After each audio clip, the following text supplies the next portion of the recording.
যারা আমার মা বোনদের উপর হামলা করছেন ওই কাপুরুষের দল, তোদেরকে সাবধান করে দিচ্ছি।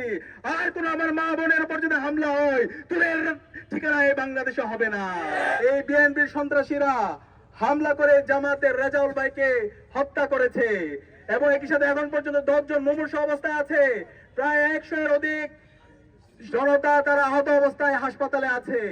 আমরা কোয়েশ্চেন করতে চাই নির্বাচন কমিশনকে, আপনারা কি করেছেন যখন এই প্রার্থীদের উপর হামলা হচ্ছে, জনগণের উপর হামলা করছে, রাজনৈতিক দলগুলোর উপর হামলা হচ্ছে, তখন এই আইন শৃঙ্খলা বাহিনীকে আমরা পালাতে দেখেছি। আপনারা যদি এভাবে এই নাগরিকদের নিরাপত্তা নিশ্চিত করতে না পারেন, তাহলে আপনাদের দায়িত্ব নেওয়ার দরকার নেই। আমরা অনুরোধ করবো অন্তর্বর্তীকালীন সরকারকে এবং নির্বাচন কমিশনকে একটি ফ্রি ফেয়ার ক্রেডিবল নির্বাচন করার জন্য লেভেল প্লেইং ফিল্ড ইনশিওর করতে হবে। এবং যারা সন্ত্রাসী আছে, যারা দুর্নীতিবাজ আছে, যারা চাঁদাবাজ আছে, যারা বাংলাদেশে সেই মাসল পাওয়ার পলিটিক্স ফিরে নিয়ে আসতে চায়, তাদের বিরুদ্ধে ব্যবস্থা গ্রহণ করতে হবে। আর যদি সে জায়গায় ব্যর্থ হয়, তাহলে বাংলাদেশে জুলাইয়ের প্রজন্ম যেভাবে রাজপথে নেমে এসেছিল, তার চাইতে শক্তিশালী ভাবে তারা রাজপথে নেমে আসবে। এবং সাবধান করতে চাই, যারা আমার মা বোনদের উপর হামলা করছেন ওই কাপুরুষের দল, তোদেরকে সাবধান করে দিচ্ছি।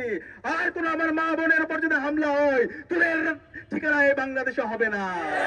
আমরা বলতে চাই, এই জুলাই বিপ্লবে খুনি হাসিনা, নিষিদ্ধ ছাত্রলীগ 15 জুলাই আমাদের বোনদের উপর হামলা করেছিল, আমাদের ভাইদের উপর হামলা করেছিল।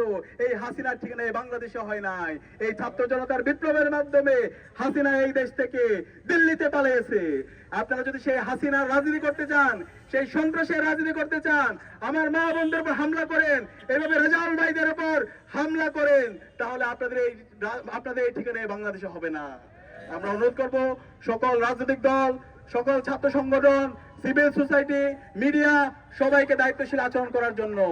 কেউ যদি এই ফেসিবাদী কাঠামোকে রেখে দিতে চান, এই ফেসিবাদের দালালি করেন, তাহলে এই দালালদের মুখোশগুলো আমরা উন্মোচন করে দিব। আমরা কাউকে আর সহ্য করবে না। আমরা অনুরোধ করব অন্তর্বর্তীকালীন সরকার এবং নির্বাচন কমিশনকে রেজাউল ভাইয়ের হত্যার সাথে যে সমস্ত খুনিরা জড়িত আছে, তাদেরকে দ্রুত সময়ের মধ্যে বিচারের আওতায় নিয়ে আসতে হবে। এবং এই খুনের মাস্টারমাইন্ড যারা আছে, সবাইকে বিচারের আওতায় নিয়ে আসতে হবে।